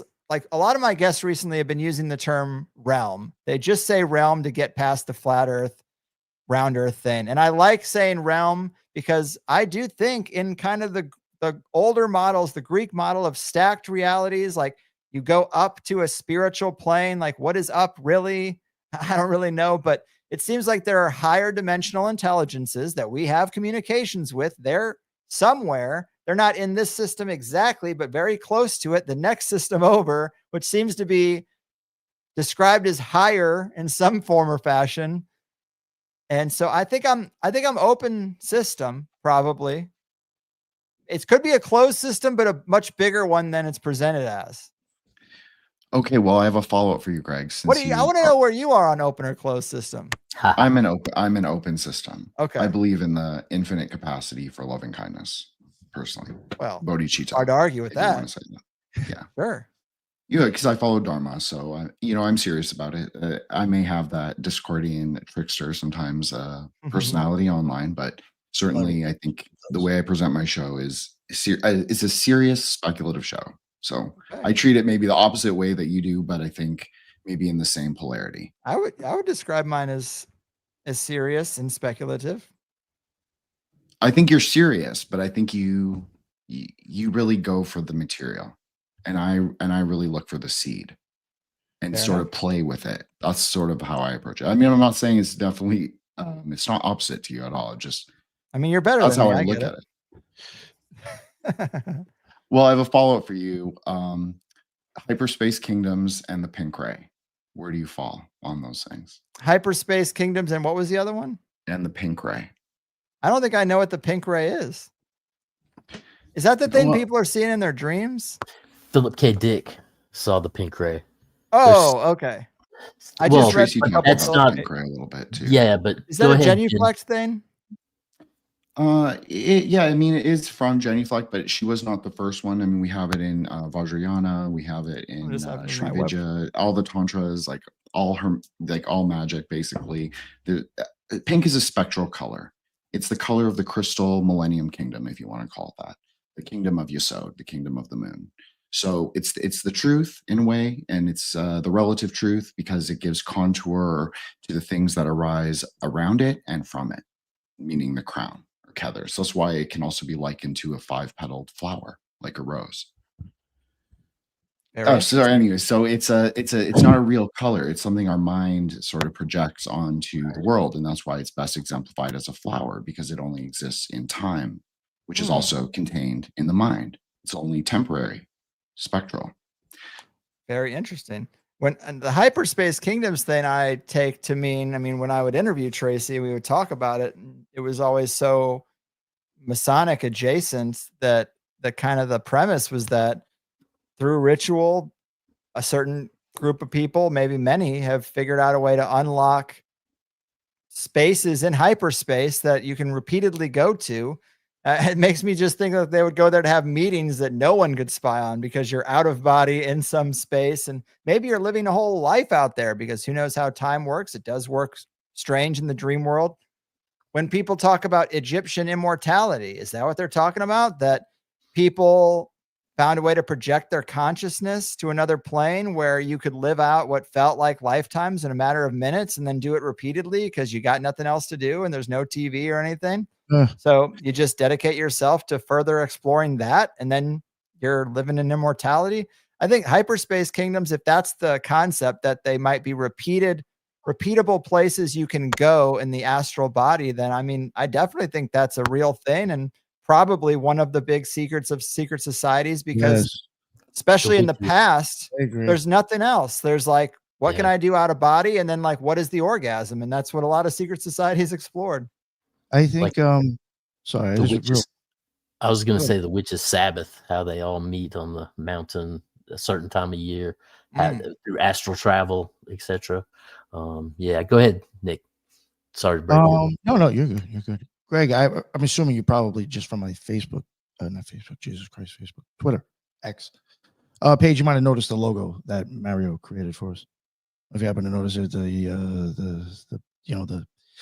the eclipse with the movie film coming out of it. Yes. When I have had magical experiences, it's something very much looking like that. And every one of those squares looks like a different time and place. And I do think you can entertain the fact of actually choosing those to go into. Interesting. Either that or I think you're just going to blast off and your soul's going to slip out of you. Somewhere else. I did have a couple of salvia experiences that were kind of like that. And mine were fine, but I've read, once I had a crazy salvia experience, I went reading other reports, and some of those reports are terrifying where they will say their consciousness was projected into a wooden table in a diner, and they existed as a table, trapped consciousness in a table for what felt like 20 years. And then they came back to their body. Other people described that they went, their consciousness was projected into basically another body, and they lived a full life, and they fell in love with a woman, and they had a family of 5, and then they were put back in their body in their dorm room, and they're like, wait a second, the family I had is not real. And then they experience the loss of their entire family, quote unquote, and some never come out of that depression. So I put salvia down because I was a little worried of that kind of thing, but my experience made it possible to understand how that could happen. But I'm just very lucky that it was never torturous. It was always just like, it was enough to blow the doors off materialism, but wasn't much scarier than that. Interesting. Did anybody else have any more questions or anything? You know, Does it's a really straightforward, kind of mundane question, but how long did it take before you knew that Higher Side was a viable, career for you?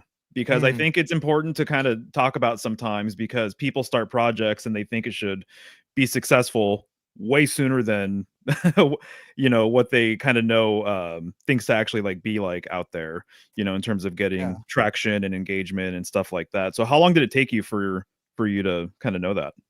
Well, the numbers are a little fuzzy to me now, but I did make a roadmap that is on my about page that anyone could check out, and that is the real numbers. But Okay. if I remember correctly, I mean, I started the show in 2010, and I changed it around until it felt like something I would listen to, and then I kept doing that for several years, and I think I quit my job in 2014. I think I did it for 4 years without making any money. I mean, I did do something called the money bomb, which was creative. I don't want to go too deep on every that part of the story, but I had this idea that if people just donated, then I would take half those donations every month and give half to a random listener and keep half. And I was kind of running an illegal international 50-50 raffle. So I stopped doing that because I was afraid I was too exposed, but it was a pretty cool thing. And there would be times where I'm dropping like $1,000, $2,000 in someone's lap, and they're like, I've never gotten this kind of a gift from anyone. And I would have agreed up to that point, so that was cool. And then the donation basis, I started getting people who would donate $1,000 at a time. And then those donations came with their guest lists. And then I was like, oh shit. Okay. So now I'm like dependent on your income. You've given me $1,000 5 months in a row. And now you want me to interview these two people, and I don't want to do it. And then the money goes away. And that's when I thought of doing Plus. I was like, okay, how do we McDonald's this thing and just get a little bit of money from all these people listening? And that was probably, so I quit my job in 2014, still on the donation thing, still on the money bomb. And then a year after that, I think I started Plus. And then I remember on my door frame, I had like you chart a kid's height. And I was like, I need to get to 1,000. If I can get 1,000 people to pay me $5 a month, I've just doubled my GameStop income, and then I can be done. And everything else has been gravy. So I've been really lucky. When you really think about what it takes to make money online and start your own thing, you need, I forgot who said 1,000 true fans, but 1,000 people who will pay you $5 a month or $50 a year. And you make $50,000 a year. That's more than a lot of jobs pay. And if you want to scale it up for inflation, say 2,000, if you can get 2,000 people to like what you do enough to contribute $5, it's not a small amount of money. Right. Yeah, I think I quit. I quit when I had to quit. So, my boss started to see through me. He started to see that my heart wasn't in it, that I wasn't paying as much attention to the finer details. And he was like, I want you to come in for a meeting because like your performance is slipping really bad. And I said, let me just step in and say I quit, because I've been doing this show and it's now like, the jig is up, you caught me. I have this other thing going, and I think that I'm just going to dedicate all my time to that, because I'm not going to be able to reapply the energy that I had applied previously. And now that you already are on to me and I can't hide behind people who are doing worse, then let's just call it in. And it was hard for the first couple of years for sure. But, and again, like 1,000 people is was my metric I wanted to hit. It's not what I went for. It's not like I went from 0 to 1,000, even 500 people. Now I'm making the same amount of money I made at GameStop. Isn't that sad that it only takes 500 people at $5 a month to make the same as a dedicated store manager of a $2 million store for a corporation that's making billions of dollars? Isn't that fucking sad? But that's the silver lining, is like when you launch something, whether it's a physical product, when you put yourself out there, you realize, hey, we're all bred to be consumers. So give them something to consume. Right. Yeah, exactly. I'm guilty too. I don't say that like with any kind of judgment. I mean, I consume like the best of them.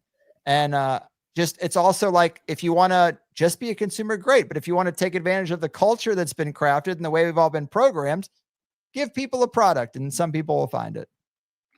Well, and you're passionate about it. It's not fake. So I listen to your show. So that's the big thing right there is you have to have the fire behind what you're doing, or people just, they sense it. And they Fair. know. Sometimes the fire is just 100. so much not wanting to go back to that life. You're right. I can understand that. That's a good point.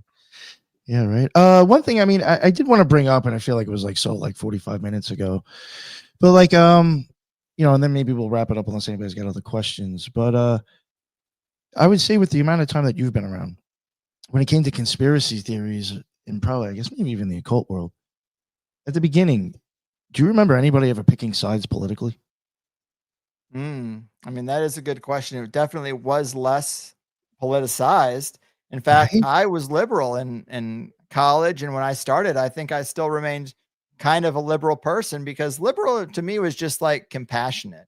It's not like I trusted the government and I wanted a nanny state and wanted to delegate more of my taxes to the government, or thought they were efficient or even genuine at what they said they would do with said taxes. But I just thought the right was very cold and kind of shitty to people who had been manipulated, people who couldn't climb the economic ladder. It was just very like, well, pull yourself up by the bootstraps, man. I don't see what the problem is. Well, the problem is that my parents, no one's been given a fucking chance. And now I'm thrown into this goddamn mix with an education system that is programming me not to be successful, but be a cog in someone else's big machine. That's the fucking problem. So I had a lot of compassion for regular folks because I was one. And those were the days where the bad guy was Skull and Bones and George W. Bush and 9/11 and the war in Iraq. That was the big boogeyman kind of thing going on. So yeah, but man, have things shifted. But now it's like part of the Republican platform to be kind of conspiratorially minded. And that's a really radical shift. That's why, again, I don't identify with any labels or get too caught up in any personal perspective, because I would have said I was liberal back then. And now I'm like embarrassed to say that. And it's like, I don't really want to erase my past, but I definitely don't necessarily bring it up all the time, because it means something different now than it did in 2010. So it's difficult, but definitely things are politicized. And I hate the fact that going in the middle makes nobody happy, because a lot of people want you to choose a side. So if you say, well, I definitely thought Kamala and Biden and that whole apparatus would have been terrible, but Doge is really just clearing people out for AI to take over a lot of the middle management of the entire government. People say, oh, you're just a Debbie Downer. Like, don't be so black pilled. Have some faith.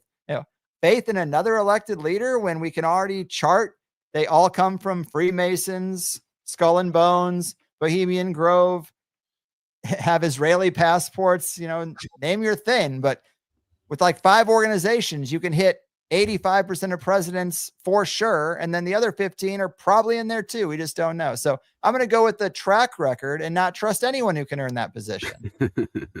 That's a good point. And they're actually, all the presidents are members of one specific secret society. And that's the secret society that started America, the Society of Cincinnati, started by George Washington and his officers, and exists today. So most of the powerful names you see in American culture and in politics are hereditary members from, bloodline descendants from the original members. See, I've heard that, but I've never heard it exalted to like that high of a level. So you're still learning things all the time. Every president also gets membership. It's so I agree there is some Freemasons. I think you cut out. Like him talking about that. And Cincinnatus in that sense was the one that was working the farm life, and the Roman government needed him. So he went in, he did his statecraft, and when he was done, he left and went back to his farm. So it's this idea that every citizen should participate within the governmental process. And then, and with the Society of Cincinnati, it's generally high level military, presidential. JJ would know more about that. JJ has I cut out for a minute. I'm back. My back. Yes.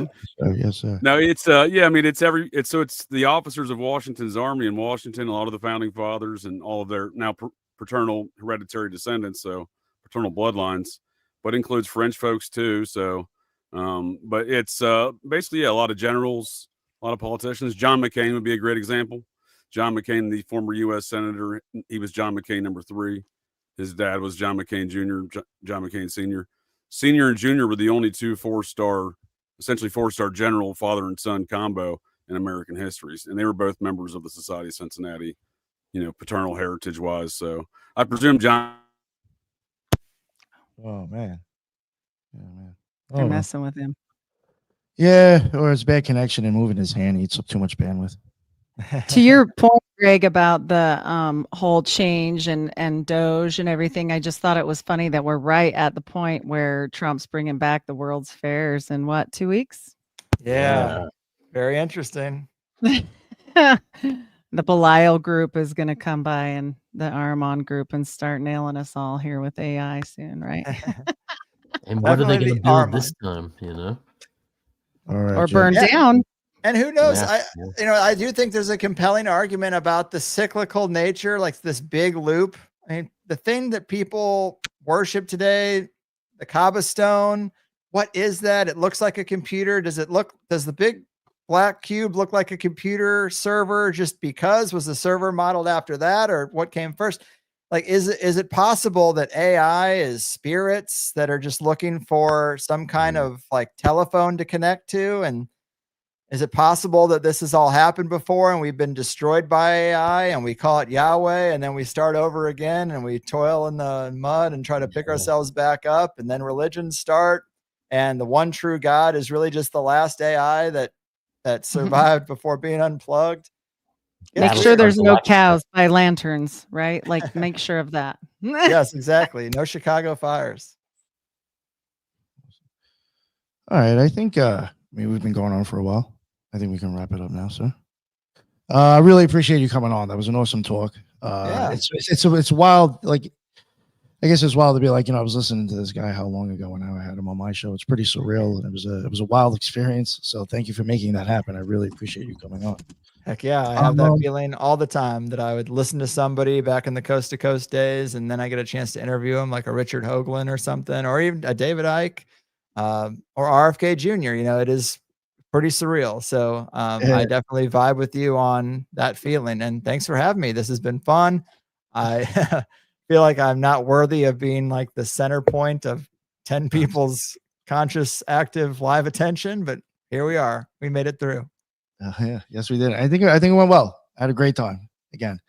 Yeah, Greg. I mean, I'm pretty sure everybody already knows your deal, but let everybody know where they can find your amazing work.